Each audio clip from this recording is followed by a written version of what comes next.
The 2022 Western Conference Final is set with the Colorado Avalanche taking on the Edmonton Oilers. These two teams feature some of the most talented players in the NHL, and it should be an amazing one to watch. We'll give it a full preview right now. Hey everybody, so the Western Conference Final is set for this year with the series starting on Tuesday night. It's the Colorado Avalanche against the Edmonton Oilers. So many great storylines going into this matchup. Should be a very, very fun series to watch. I certainly expect there to be some offense in this series, especially with the talent level that is on both sides. You have the whole McDavid versus McKinnon. You've got all the other great players, outside of those two on both of these rosters for both teams. Obviously Draisaitl, Makar, Rantanen, Landeskog, Hyman, Kane having a great playoffs. There's so many great players on both sides here. Both of these teams have been scoring a lot of goals in the playoffs, so you got to imagine that is going to be carrying over and that we're going to see a lot of scoring in this matchup. And overall, I think this is going to be a very high-speed, high-octane offense type of series that's going to be a whole lot of fun to watch, and I can't wait to get it started. We're going to preview it here, take a look at the numbers, see how these teams match up, and let's get into it. So, Colorado, obviously we know about the regular season, 56 wins, 119 points, first in the division, first in the conference. They went 2-1 versus the Edmonton Oilers this season in their 3 matchups, and they are coming off a 6-game series win over the St. Louis Blues.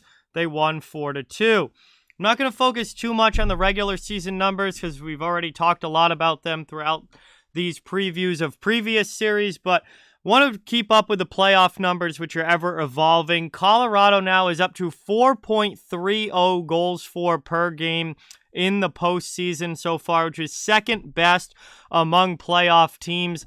They're also playing fairly well defensively, giving up just 2.70 goals against per game, which is fourth best among playoff teams. So Colorado gets a lot of attention for their offense and their scoring ability, but they've also been very, very good at keeping the puck out of their net for the most part in these playoffs. Special teams, absolutely fantastic on the power play. 34.5% so far in the playoffs on the man advantage. That is first in the NHL. You do not want to give the Colorado Avalanche power plays if you're the Edmonton Oilers, because they will make you pay for it. They're just way, way too good on this power play. Over 1/3 of the time they're scoring. 34.5% right now. Over a third of the time they're scoring on the man advantage. That will come back to bite you if you give them a lot of opportunities a man up. So discipline is definitely going to be important. Their penalty kill, however, is not very good. Just 73.1% on the PK, which is 11th among the 16 playoff teams in the NHL this year.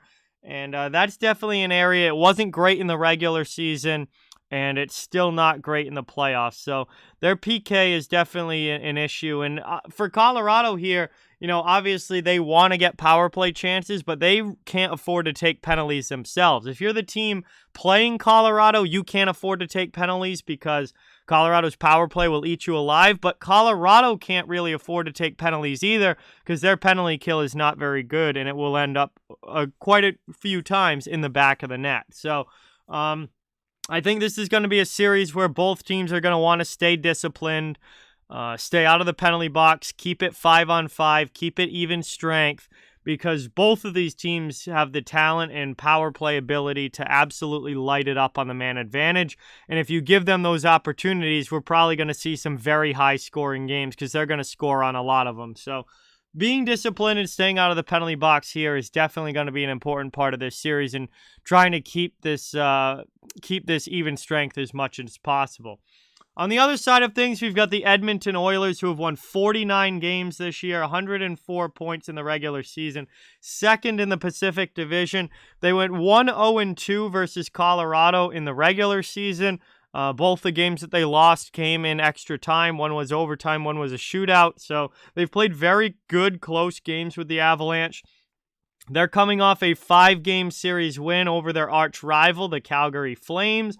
Obviously won that one 4-1. And I have been extremely impressed with the Edmonton Oilers in these playoffs. They have been a lot better than I thought they were going to be. They've really, really outdone what I expected from them. They've played significantly better defensively than I thought they were going to. Mike Smith in goal has had some rough nights here and there, but for the most part has played well enough to win and has given them adequate goaltending in net. And the offense is just absolutely through the roof right now. What Connor McDavid, Leon Draisaitl, Evander Kane, Zach Hyman, Ryan Nugent-Hopkins, what these guys are doing right now is absolutely incredible offensively. They are tearing it up, putting up 1980s level scoring and points per game.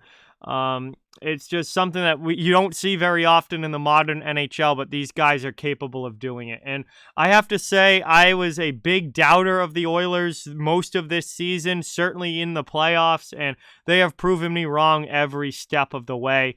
This team has thoroughly, thoroughly impressed me and been a lot better than I thought they were going to be in this postseason. Now here they are finding themselves in the Western Conference Final. The only team that scores more goals than the Colorado Avalanche in this year's playoffs are these Edmonton Oilers. 4.33 goals for per game.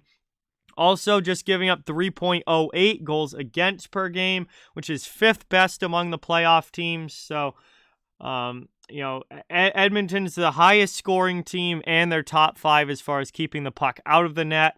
That's really, really impressive for the Oilers. Their power play is also electric. They can light it up on the man advantage. 28.2% so far in the playoffs, which is 4th best in the NHL among playoff teams. Again, Colorado's got a great power play. Their penalty kill isn't all that great. If they give Edmonton power play chances, the Oilers are going to be able to score on those. They're almost 30% in these playoffs. So, obviously with the talent up front that they have, it's not surprising, but they're a lethal team when they get a man advantage. And their penalty kill has actually been very, very good.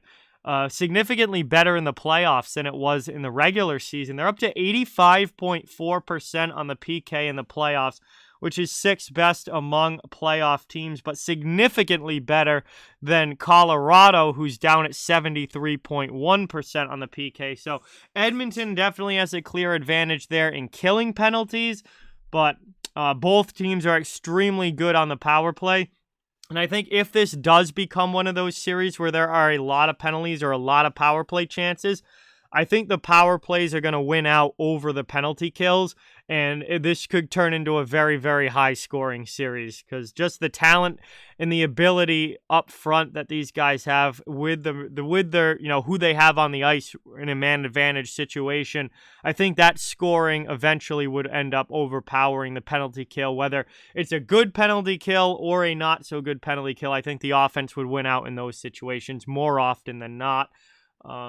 So I'm even if it's 5-on-5, might end up being a very, very high scoring series. I mean, you've got literally the top 2 offensive teams in the playoffs this year playing against each other. There's going to be some goals scored in this series. There is no doubt about that. So, I'm really, really excited for this one. I think it's going to be a very fun, fast-paced, high-octane type of series. I think there's going to be a lot of scoring, a lot of offense, and the end of the day, I did pick Colorado to be my Stanley Cup winner back at the beginning of the playoffs, and here they are in the conference final. I don't see any reason to deviate from that, so I'm going to say Colorado takes this series, but I do think it's going to be a very long, very hard-fought one. But I'm going to say that the Avalanche take it in 7. I think it might come right down to the end, but I think the Avs are going to get it done in Game 7 and move on to the Stanley Cup final. They finally got over that hump, got over that second round that they could never get past. Now they are. I think they're going to carry that momentum, and it will be a very, very close series, very hard fought, but I think the Avs are going to take it. And again, Edmonton has thoroughly impressed me in these playoffs, but I'm sticking with my original pick with Colorado here. And at the end of the day, with the talent on both of these teams, I think it's probably this whole series is going to come down to just whichever team can hold together defensively better than the other one. And which team keeps it together and which team the dam finally breaks. And looking at the defense and goaltending of both of these teams, I think I trust Colorado's to stay together a little bit more than Edmonton's. And that, I think, might end up being the difference in this series. But expect a really, really fun one here. A very high-paced, high-speed game from both of these teams.